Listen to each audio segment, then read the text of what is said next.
Hello everyone. Today we are going to be talking about two literary devices that are very similar. Idioms and euphemisms.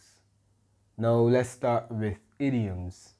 An idiom is an expression that has a different meaning from the individual words within the expression.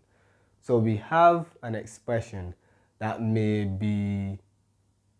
comprise 3 or 4 words, but those words together have a fixed meaning, right? So we cannot use the conventional meanings or the traditional meanings of the words within the expression. Otherwise, we will not understand.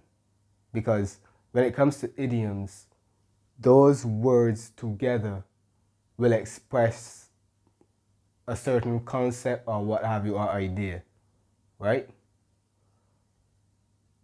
This is why idioms are restricted to informal situations, right? Given that they can be easily misunderstood. However, they add humor and spice up the language. So why do we avoid them in formal situations? Because idioms are indirect in nature, right? So whenever we are speaking formally, we need to be direct.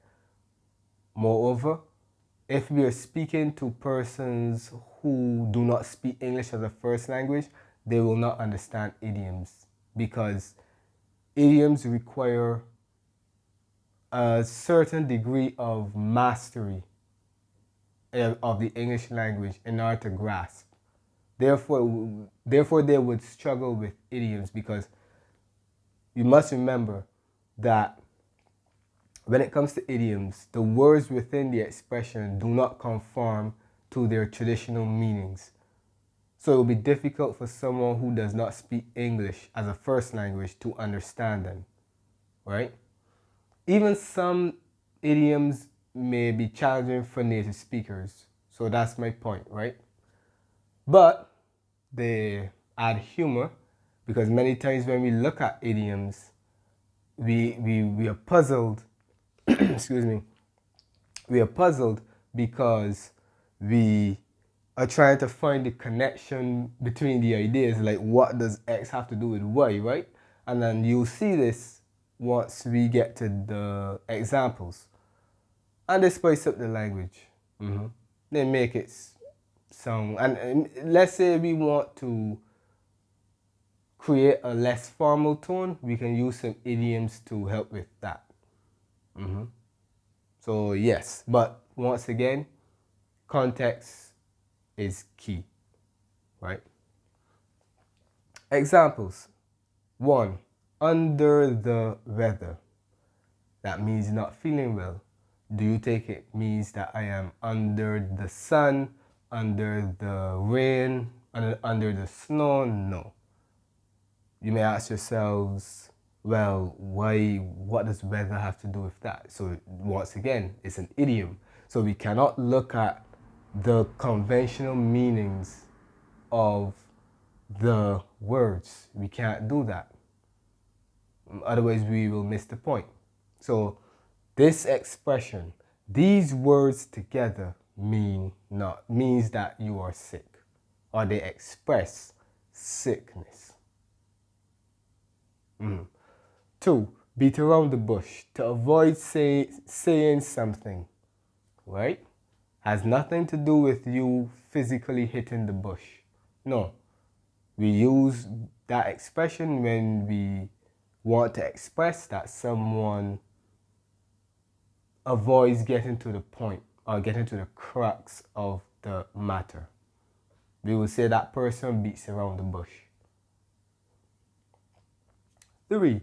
Tie the knot. That has nothing to do with a rope. It means to be married. I mean, well, if you think about it, a knot is something that is basically tight, and it conveys some level of, how to put this? Because some idioms, you can actually look at them and understand when you analyze them, you can see, you can understand why they express a certain idea. So when I think of not, I think of uh, a very strong link, and that's what marriage is essentially. So I can understand why that expression will be used for marriage. I can understand that one. 4. The elephant in the room. A matter that no one wants to address. Just like number 3, this is an expression that I can understand based on the words within it.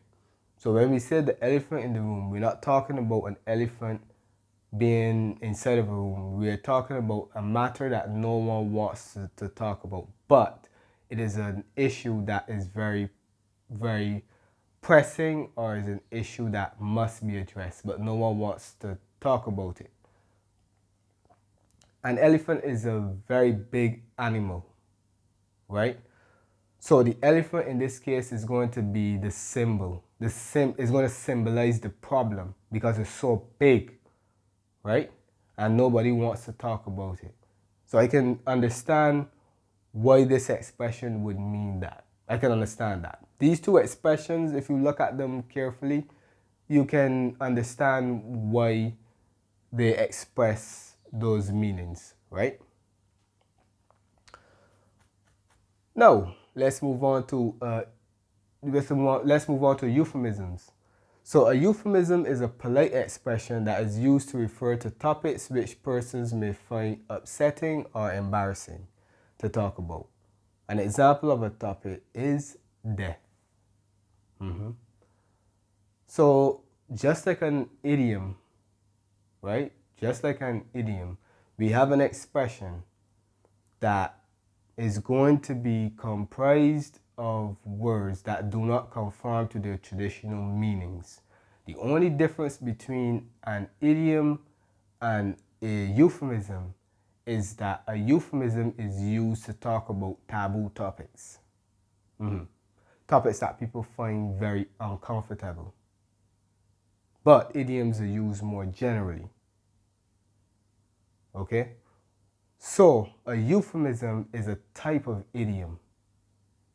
So just remember that a euphemism is a type of idiom. But the distinction is made because euphemisms are used to talk about taboo topics, right? Death, etc. So let's look at some euphemisms for death. Pass away. What's wrong with saying die? Pass away means the same thing as die, but it sounds better, right? Kick the bucket.